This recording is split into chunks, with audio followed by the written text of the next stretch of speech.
Hey everyone, Judicial Watch President Tom Fitton here with our weekly update on social media. Thank you as always for joining us. It's the first episode of the new year. I hope you've had a wonderful Christmas season and of course the best for a healthy and happy new year. Of course, during the holidays, corruption is always operating, right? Corruption never takes a holiday, and Judicial Watch to that end continues to sue in federal court and in courts across the nation for records about what the government's up to. One of the key issues that I've been concerned about, and I know Americans have been concerned about, is the personal safety of the President of the United States, Donald J. Trump. He was nearly killed twice by assassins, including one that nearly took his life by millimeters and took the life of an innocent American citizen in addition. And then he was he was golfing in Florida, and only by the grace of God did a Secret Service agent happen to see a rifle sticking essentially through the bushes that had been there for Lord knows how long. Could have easily killed him. It was in fact, there was gunfire associated with the assassination attempt then. And then he most recently was here in Washington, D.C. with his top team, including Vice President Vance and Marco Rubio and other top people. And he went into a Washington restaurant, again, under the alleged protection of the Secret Service. And as I noted, they walked him into an ambush. Here's some video of that scene. Free D.C., free Palestine! Trump is the Hitler of our time! Free D.C., free Palestine! Trump is the Hitler of our time! Free D.C., free Palestine! Trump is the Hitler of our time! Free D.C., free Palestine! Trump is the Hitler of our time! What do you want your legacy to be? Let's go, What folks. do you want your legacy to be? Free Palestine! Trump is the Hitler of our time! Free D.C., free Palestine! Trump is the Hitler of our time! Free D.C., free Palestine! Trump is the Hitler of our time! Free D.C., free Palestine! Trump is the Hitler of our time! Free D.C., free Palestine! Now, I don't care how you slice it, that's an unforgivable failure by the Secret Service to put the President of the United States within arm's length of those radical leftists. How the heck did they get into the restaurant? They obviously had planned it. They knew he was coming because, I don't know about you, I don't walk around with banners ready to protest. And there were knives on the table. Who knows what else was available at the restaurant. And after he had been nearly killed twice, they walk him in, and not only were they present, but they were within really close enough distance to do harm to the President of the United States. And the reports are that after the event, President Trump and his top White House staff were quite unhappy with the Secret Service about what happened that day. And I don't blame them for being unhappy. And we've had the assassination attempt up in Butler.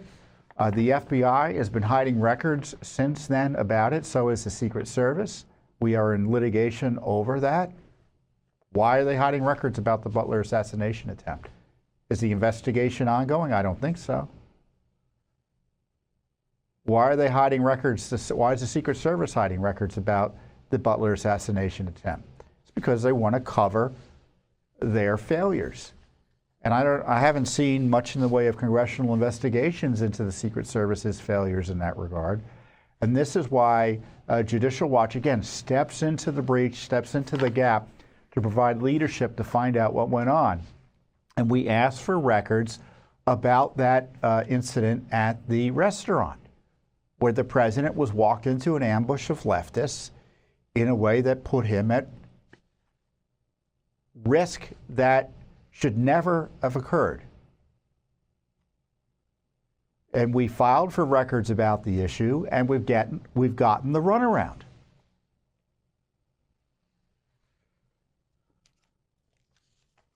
I'm getting so angry about it, I'm pulling out the wrong press releases about it.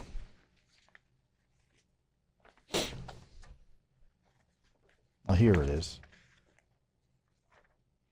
We asked for all internal emails and text messages among Secret Service officials in the Presidential Protective Division regarding the presence of Code Pink protesters.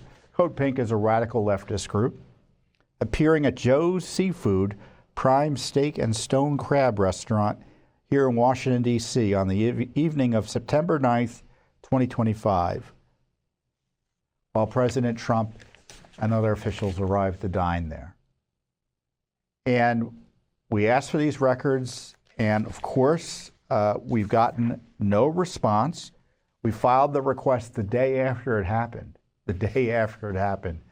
on September 10th. And the lawsuit was filed, I guess, just this past few weeks, last week. I guess last year, technically, but at the end of December. And I don't know about you, but I'm desperately concerned about the president's safety. I really am. I think the left has been angling to kill him for years.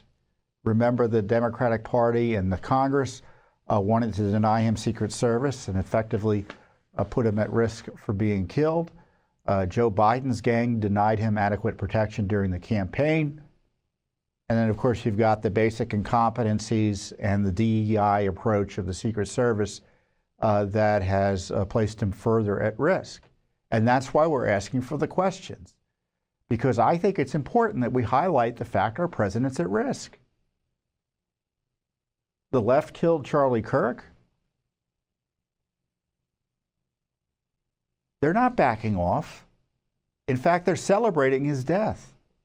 And when you call someone a Nazi or a tyrant or whatever you want to do, in the left's terms of propaganda to dehumanize and justify violence against their enemies, the risk remains.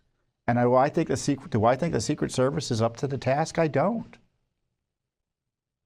The record demonstrates they're not. Butler, Florida, and then here in Washington, D.C. And I've seen other instances personally where the Secret Service has failed to secure the White House. I was over there in 2020. There was a big event.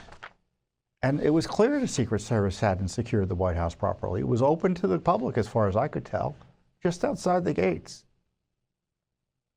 And anyone who wanted to get in probably could have gotten in.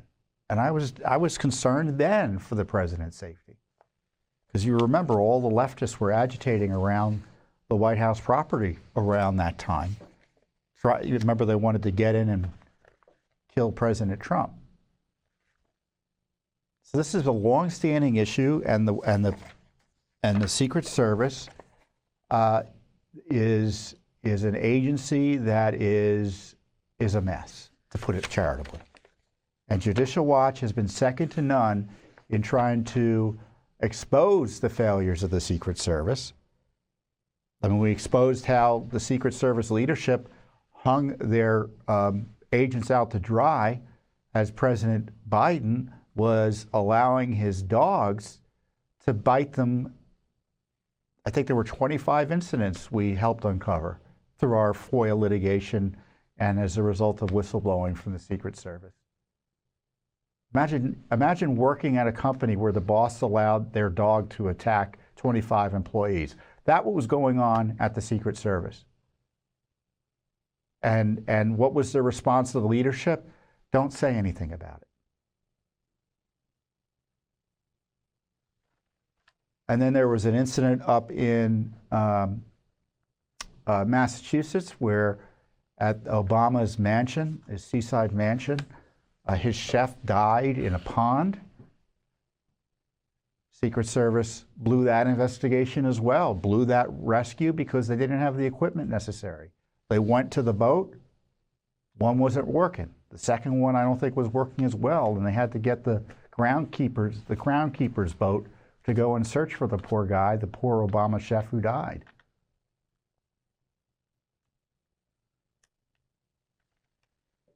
So I'm concerned. And, you know, the media has picked up on this, and I'm glad the media is picking up on this, because one of the reasons, you know, Judicial Watch is a nonprofit educational foundation.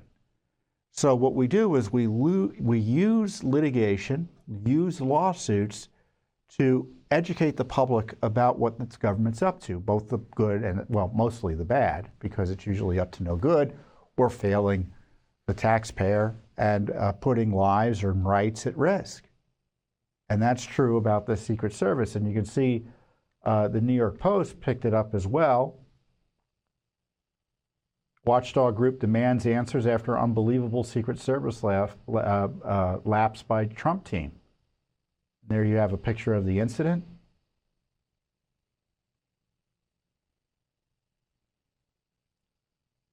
These people were allowed to get within arm's length of the sitting president with knives and who knows what else in the restaurant available to them.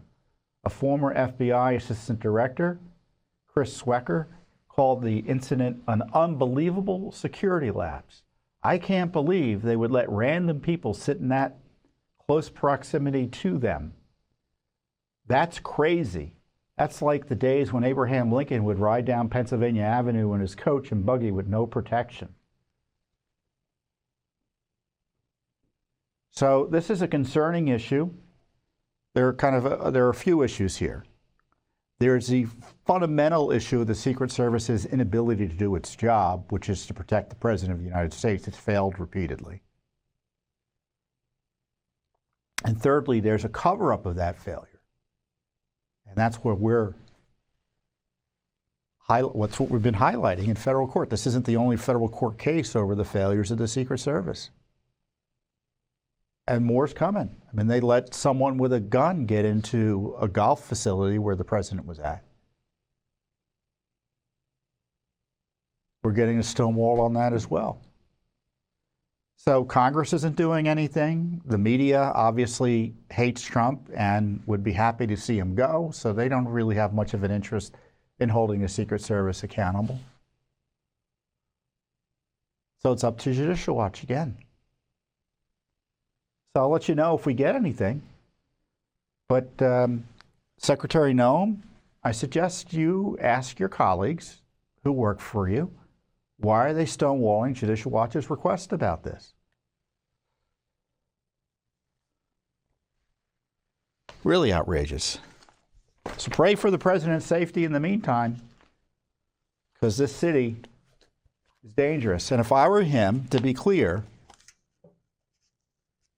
I would add extra security. I would have private security. I would have the military provide additional security, other federal agencies, the diplomatic security system at the State Department, which is probably pretty good, U.S. Marshal Service. The Secret Service needs all the help they can get, because I don't think they're capable of doing the work.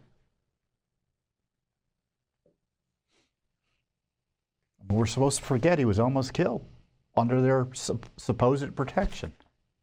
And nothing's been done for accountability in that regard, at least nothing sufficient. Because I'm sure they'll point to some immaterial thing they've done or something marginal they've done to try to fix their systems. And they don't even want to admit they screwed up in many respects. I mean, everything we've gotten on the Butler assassination, by the way, has come from the locals. Nothing from the feds. It's now over a year, it's almost a year and a half, right? And still no records from the FBI in the Butler assassination attempt. Outrageous.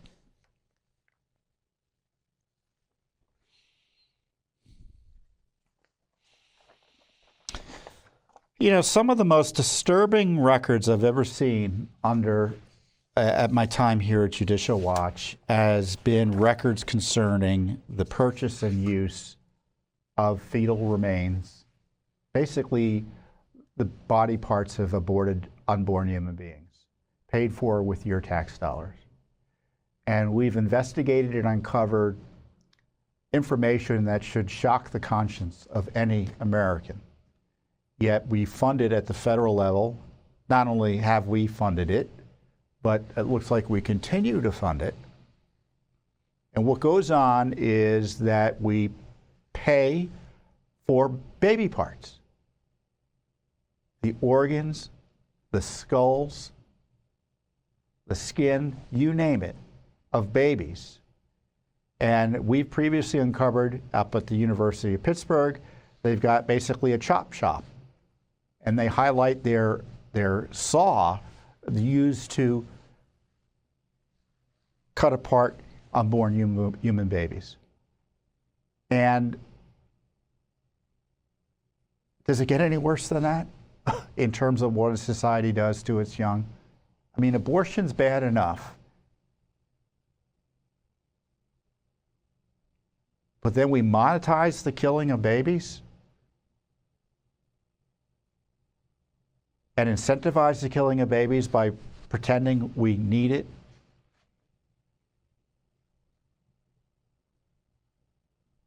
For humanized mice, that's what they do. They take the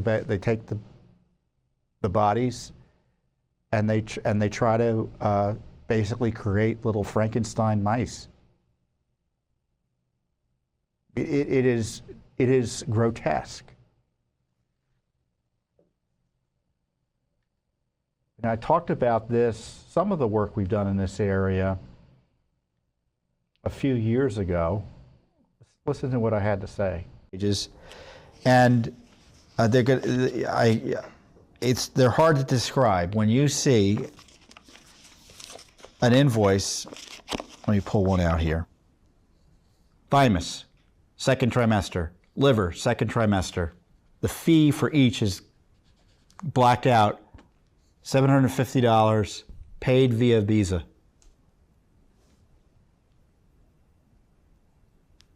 Document after document showing that livers and organs of unborn human beings in the second trimester are being sold to this lab. Now, they would say not at a profit, I would presume.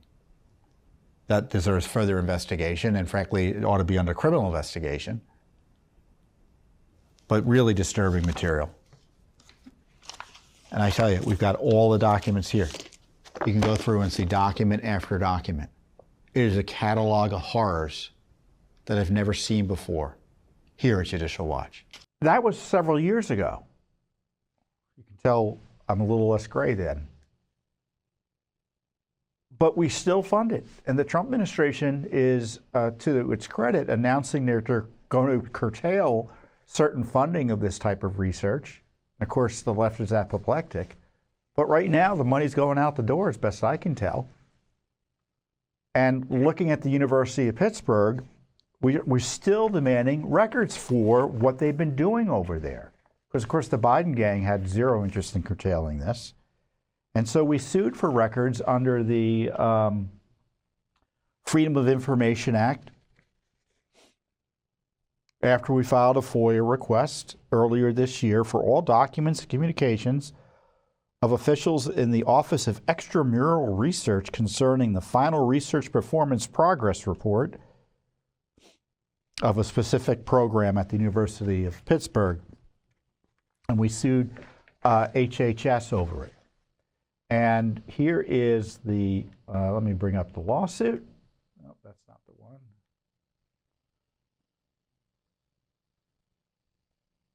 And this is what we're looking at.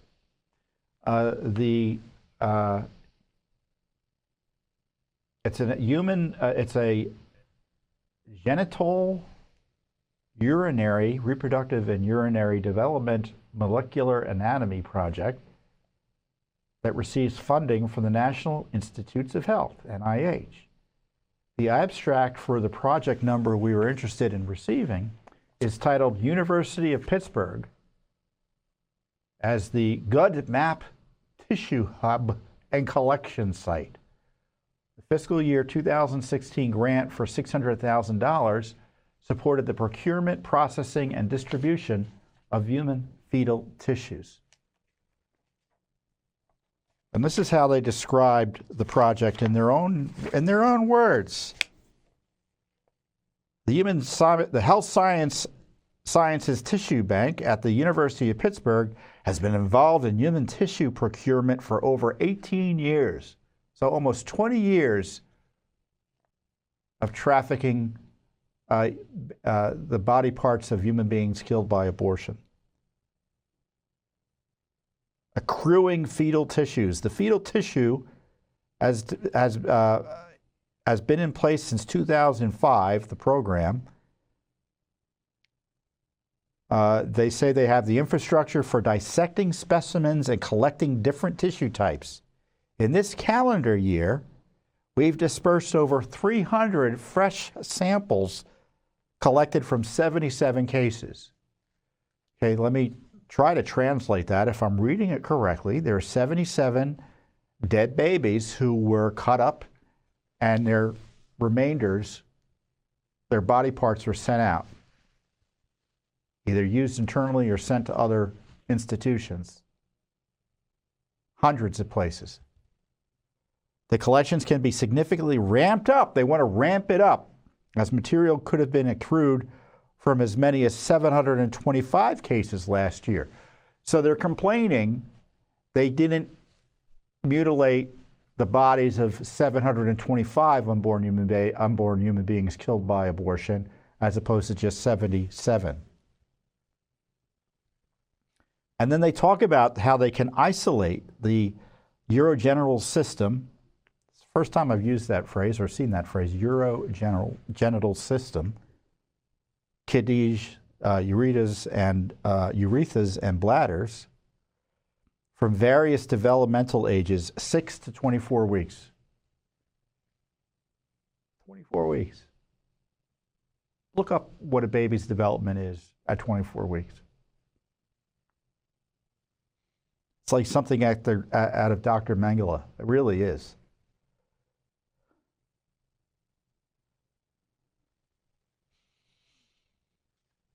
So on and so forth. Here, look at this. We have produced publication quality images of these organs, including kidneys and bladder, and have also been able to isolate and expand cells from the various genitourinary organs. And back in 2021, Judicial Watch and our friends at the Center for Medical Progress uncovered that nearly $3 million in federal funds were spent in the University of Pittsburgh's quest to become, quote, a tissue hub. So this is part of that process. And they were taking babies up to 42 weeks, which means up to the moment of birth. This is not the first time we've uncovered records like this or sought to uncover records like this, and the records we've gotten have been nightmarish.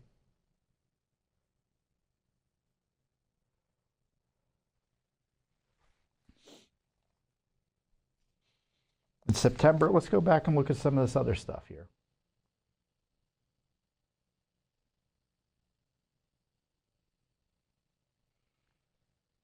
Talked about the humanized mice. Oh, this is a classic.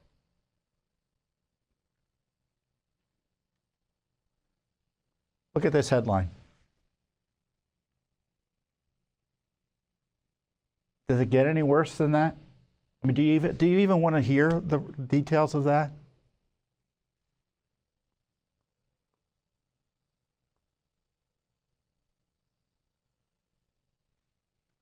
Look at here's the key phrase. Among the specific characteristics, the tissue is being marketed or being sought. Age range 16 to 24 weeks, so way into the second and third trimester. And tissue should be fresh and never frozen. And they send the quote.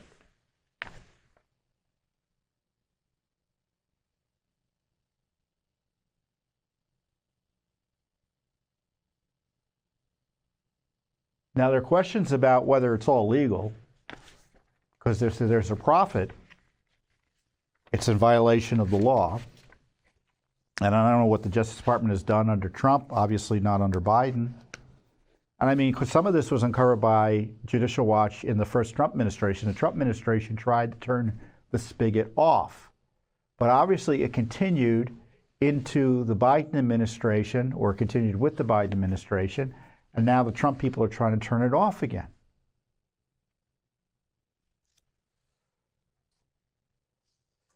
And we have a second lawsuit ongoing as well. We just filed kind of like hand in hand with this one.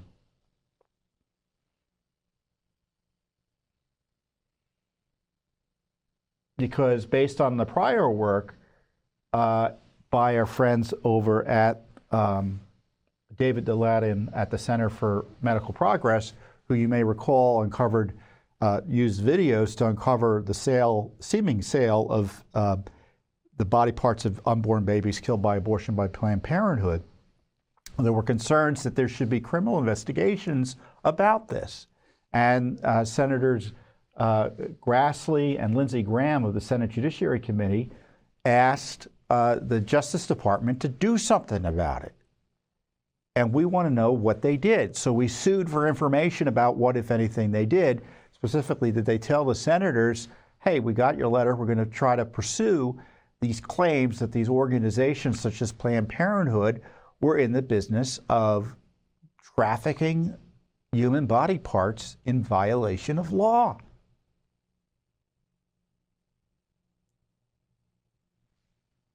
So I don't know about you, but when I see tax dollars are being used to like authorize a credit card to be used to be purchased, to purchase human body parts, organs, where they talk about the skulls of human beings, of babies killed through abortion. What sort of country are we that we would allow that to take place, let alone fund it with tax dollars?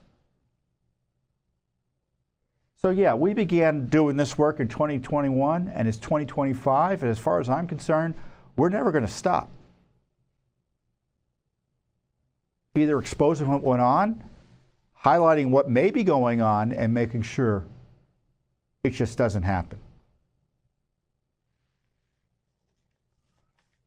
Really important work, again, by your Judicial Watch. So 2 new lawsuits on the sale or transfer or use or misuse, however you want to term it, of the body parts of dead babies by these Frankenstein scientists.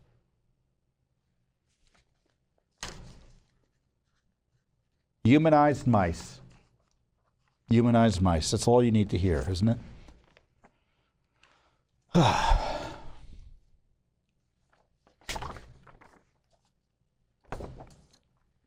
So the crisis caused by the Biden administration's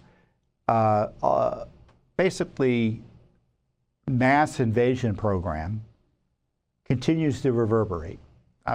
President Trump, to his credit, extraordinary development over the last year, shut down the border effectively.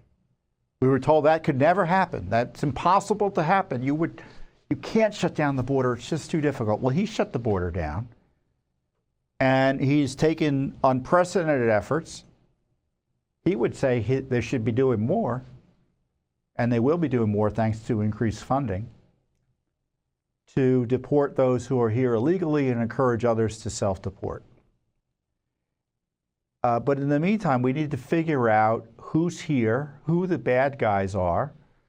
So there are 2 categories of immigrants who are here illegally. There are overstayers, people who came here legally using a visa or lawful visa, but nominally lawful, right? But who overstayed their visas. There are people who cross the border illegally, but who otherwise aren't real criminals according to the left. They're just here working. And then there are the folks who are here illegally, and all the crimes attendant with that illegal presence, but who go on to commit violent crimes or property crimes, etc. And the left doesn't think any of them should be deported. But we do know who some of them are as a result of the Biden administration helpfully, I say that sarcastically, authorizing them to arrive into the United States and remain here in the United States despite their status of being unlawfully present. And not only that, they authorized the record of their illegality as a way to get around. Yes, they could literally get on the plane using their notice to appear or warrants for their arrests. And so we want records about that craziness that took place during the Biden invasion. Judicial Watch, let's go to the headline here. Judicial Watch sues Homeland Security for records on criminal aliens under arrest warrants, removal orders as legal ID. Data reflecting, we asked for the records back in February. Data reflecting a number of persons, you can look at it along with me, entering the United States from 2020 through 2025 who used any of the following documents as proof of identification with the data broken out by category.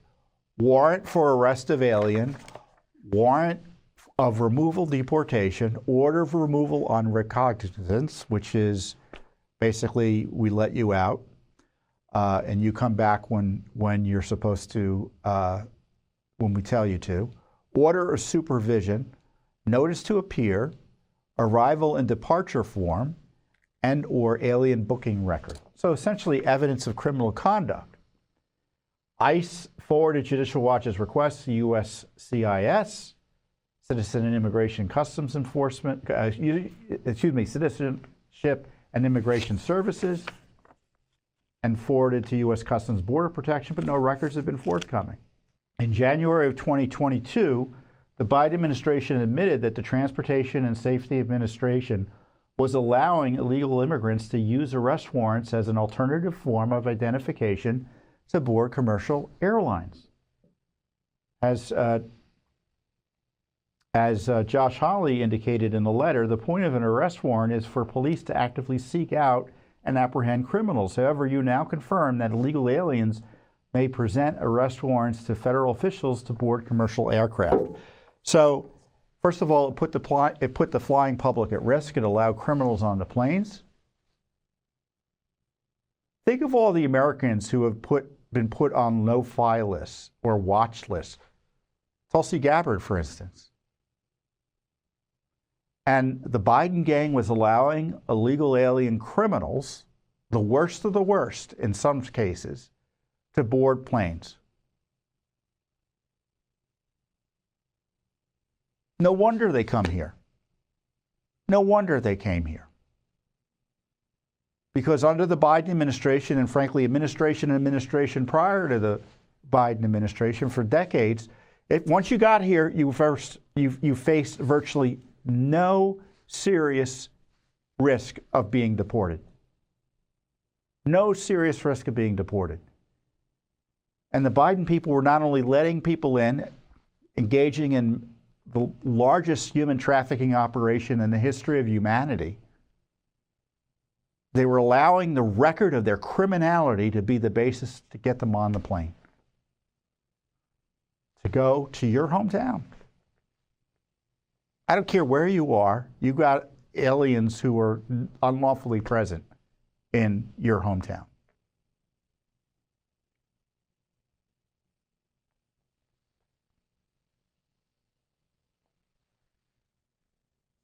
So we want to know what the numbers are. Who was doing this? How many?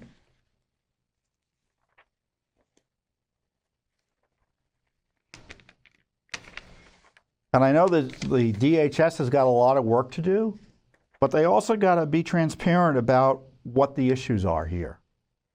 And that's why we're in court again against DHS to find out the full truth and the full scope of the risk Americans were put under as a result of the Biden invasion. As I say in our press release, the Biden administration compounded the dangers of their open borders lawlessness by allowing the very warrants that should have gotten criminal aliens detained or deported to be used as an ID to board commercial aircraft.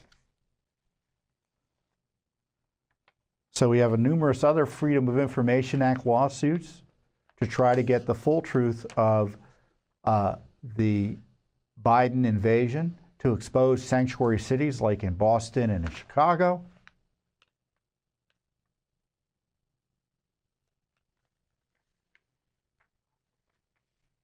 Because we're being placed in danger by these sanctuary politicians. Biden's no longer in office.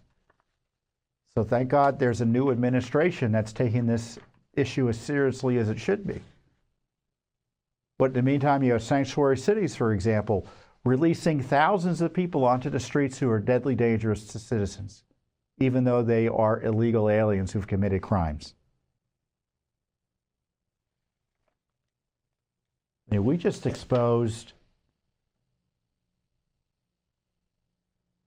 here in our Corruption Chronicles blog, look at this one. 2 sanctuary states released nearly 9,000 criminal aliens with ICE detainers since January. New York and Illinois, between the two of them, have released nearly 9,000 criminal aliens from jails and prisons since January 20th. Among the offenders protected by the sanctuary policies are murderers, terrorists, sexual predators, and kidnappers. DHS confirmed this month. This was written when? It was just last month. So we're doing it through litigation, through journalism, as we're doing it on our blog here. But remember, there's all sorts of pressure on the administration to kind of ease back. Don't be too hard on all these illegal aliens. You're making us nervous. You get the left who hates America, wants it destroyed. That's why they want the mass immigration, lawful or unlawful, doesn't matter. They just want to overwhelm and destroy our republic. And then you get the corporate America types who falsely suggest that we need mass illegal immigration in order to sustain our economy. So there's a lot of significant pressure on those of us who want the rule of law on immigration enforced.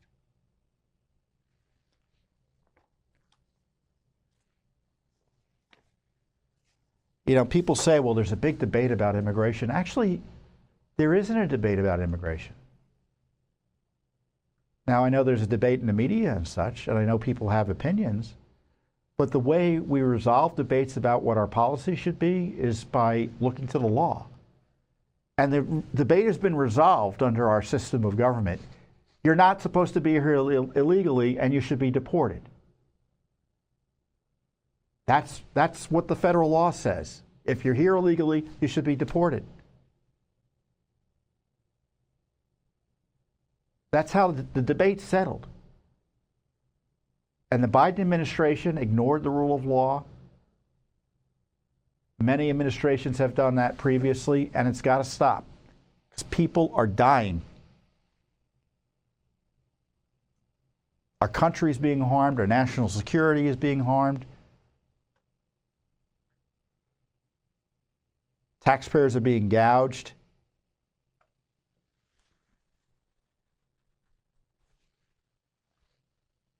So this is another important lawsuit from Judicial Watch. So I was honored last month to be reappointed by President Trump to the D.C. Commission on Judicial Disabilities and Tenure. Now, you may not know what that commission is, but it's an important commission here in the District of Columbia. I'm one of 7 members, and the commission essentially oversees the ethics and tenure of judges at the Superior and the District Court of Appeals. Here in Washington, D.C., it's an unusual setup compared to the states. We have federal judges that you all generally know about, but then there are judges who deal with cases at the at the city level or district level, handle most criminal cases, divorces, probate, civil actions, and things like that, kind of like your equivalent of state court judges.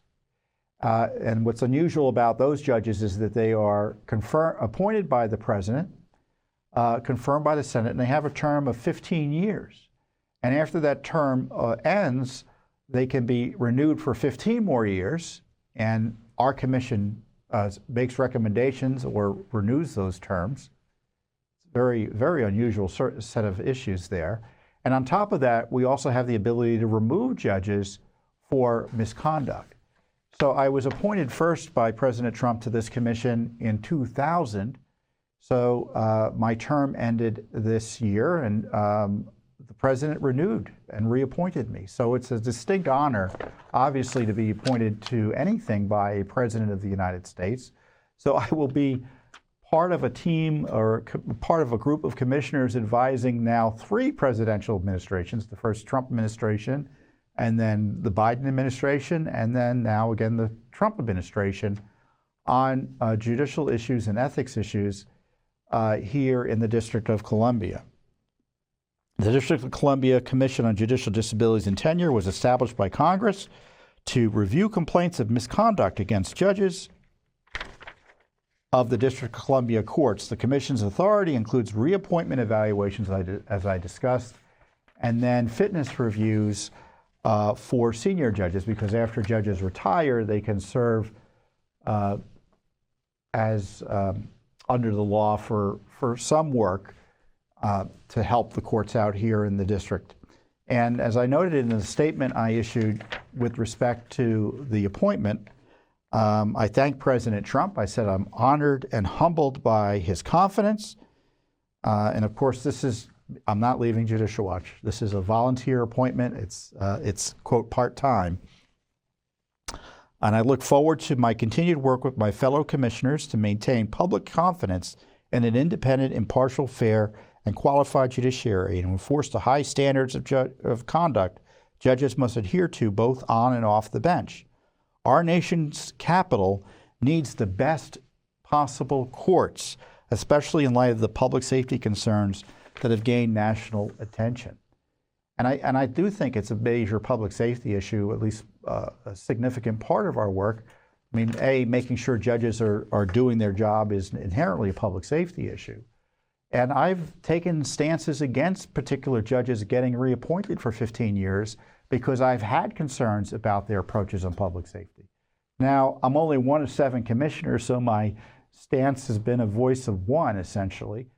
The other commissioners include a federal judge appointed by the chief judge in the U.S. District Court. In this case, it's Chief Judge Boasberg. An appointee of the D.C. Bar, an appointee or 2 I'm losing the track of the numbers here, an appointee or appointees of the D.C. Council, and then 2 appointees of the mayor.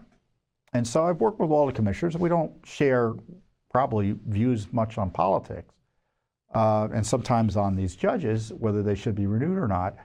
But we do work hard to do the work we've been tasked with to ensure that judges are acting honestly and ethically. And it's a perfect fit, given my work at Judicial Watch on the very same issue.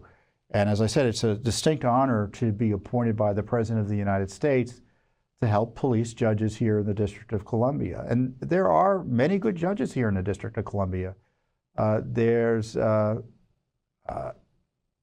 one of the reasons we've got high crime rates here in the District of Columbia is in part because the D.C. Council has passed terrible laws, some of which have been turned back or they've retreated from. And the judges are kind of been overwhelmed by the resulting work from the laws passed by the D.C. Council. And I've encouraged Congress to step in and fix it where possible, but we'll see what happens in the future. I know Congress has taken some more interest in the district recently, and of course the President has as well.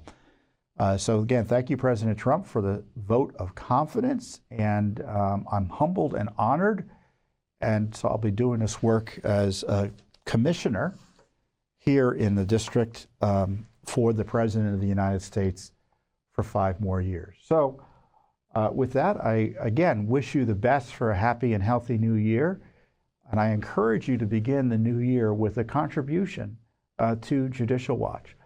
Judicial Watch, as whether it be on immigration, elections, cleaning up the election rolls, exposing the corruption that lawfare targeting Trump and other innocent Americans, exposing the mendacity and lies of government officials on a whole host of issues. No one has done or does the work Judicial Watch does. And so I encourage you to join our cause and join our movement and make the first, what I hope would be many contributions in 2026 to our cause. All contributions are tax deductible to the extent allowed to by law. And I encourage you to go to judicialwatch.org, judicialwatch.org, and make your most generous contribution today. And with that, I'll see you here next time on the Judicial Watch Weekly Update. Thanks for watching. Don't forget to hit that subscribe button and like our video down below.